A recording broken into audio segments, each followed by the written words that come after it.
I bought my first piece of land in Appin when I was 21. It's like an old country town. It's got community spirit, everyone helps each other, and it's just a piece of paradise. Go! Go on, good girl. Michelle Maroon lives in Appin, a small town southwest of Sydney.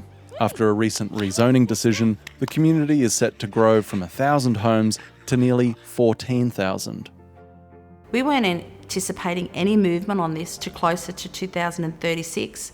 I'm not quite sure how we got to where we are so quickly, but I'm definitely hell-bent on finding out why it was rushed. The New South Wales state government has fast-tracked 3 developments in this area under a controversial new program called rezoning pathways. The government says it will help address the state's housing crisis. I'm not against development. Like, people need houses. We know that. We do have a housing crisis. You know, my adult children are still at home because of affordability. But residents like Michelle say there have been serious flaws in the rezoning, which comes into effect this Friday. Some land will be protected for conservation, but much of the area around Appin is now set for urban development over the coming decades. As a community, we need to work together in getting this rezoning decision reversed. The previous government made it happen, and this government now is sitting on its hands and just waving it through. The government agreed to the rezoning without an infrastructure plan in place, and residents at this meeting are worried about water supply, traffic, and the time it will take to evacuate in the case of a bushfire. We won't be able to exit. It's very clear. You can see that now. A report commissioned by the Planning Department found bushfire risk could be managed with careful planning. But the Wallandilly Shire Council has called on the state government to guarantee there will be the infrastructure necessary for safe evacuations, saying that without it, the rezoning poses an unacceptable potential risk to human life. There is not a housing crisis in Wallandilly, there is an infrastructure delivery crisis. The council, led by Mayor Matt Gould, says the Shire is already exceeding its new housing targets with developments like Wilton, 10 kilometres south. Wilton was rezoned in 2017, and while homes have already started being built, the sewage will need to be trucked out for years to come.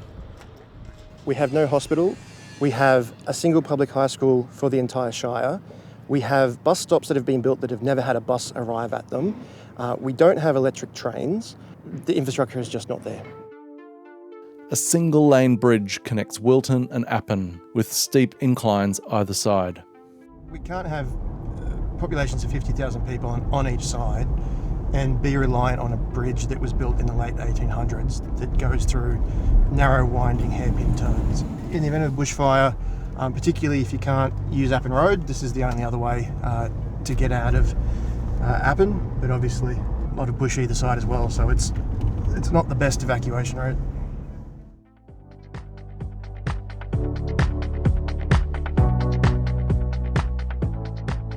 Walker Corp, one of the biggest property developers in the country, sold its land at Wilton after the rezoning went through. Walker has also led small developments at Appin and was behind the push to rezone the land for 12,900 new homes. Please believe me, I am not opposed to development. We need houses for people, we need to be able to develop proper communities. But what has happened in the past and what has the potential to happen now is disastrous. People's quality of life will be severely affected. Mike Freelander, a federal Labor MP for the nearby Campbelltown area, believes Appin was rezoned prematurely.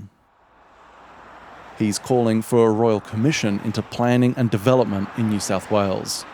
The model of allowing developers to do a development then having to retrofit infrastructure is clearly wrong. It's damaging to people, it's damaging to their quality of life, it's damaging to the communities and their actual health, and yet nothing's done. A key focus of the Rezoning Pathways program is housing affordability. But fewer than 2% of the nearly 13,000 homes set to be built here at Appin will need to be affordable to those on moderate and low incomes.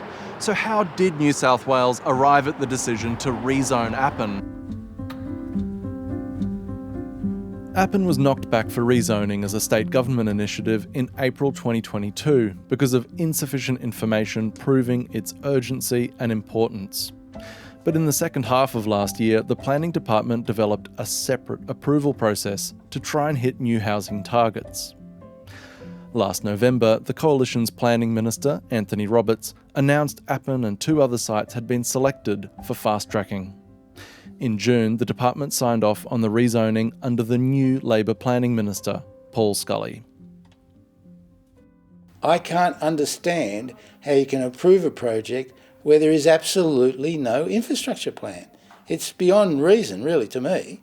I just don't understand it.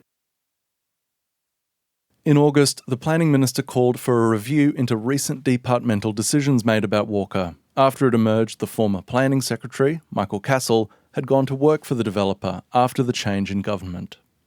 The review found no wrongdoing, and 730 understands Mr Castle was acting on a recommendation from his department when he approved Appin for fast-tracking. We have undertaken an independent review.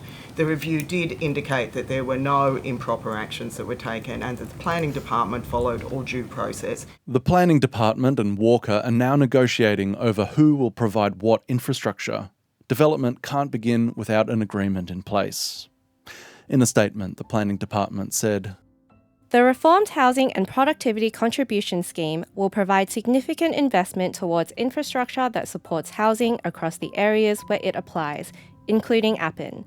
The way infrastructure is planned and funded at Appin is consistent with how it's been done in many areas in Sydney and regional New South Wales over many years." Walker, in a statement, said the community can be assured that infrastructure will be delivered alongside housing.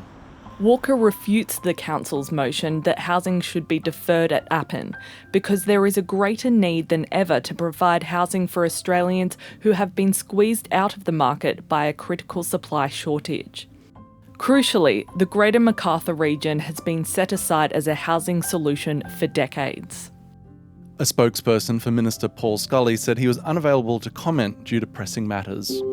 If the state government is serious about addressing the housing crisis and they're serious about putting it in these greenfield areas, then they need to pony up the money. It's not a nice to have, it is basic enabling infrastructure and somebody has to pay for it.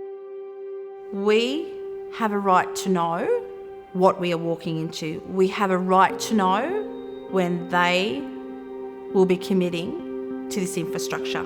Fast-tracking the rezoning without the infrastructure plan in place is just a recipe for disaster.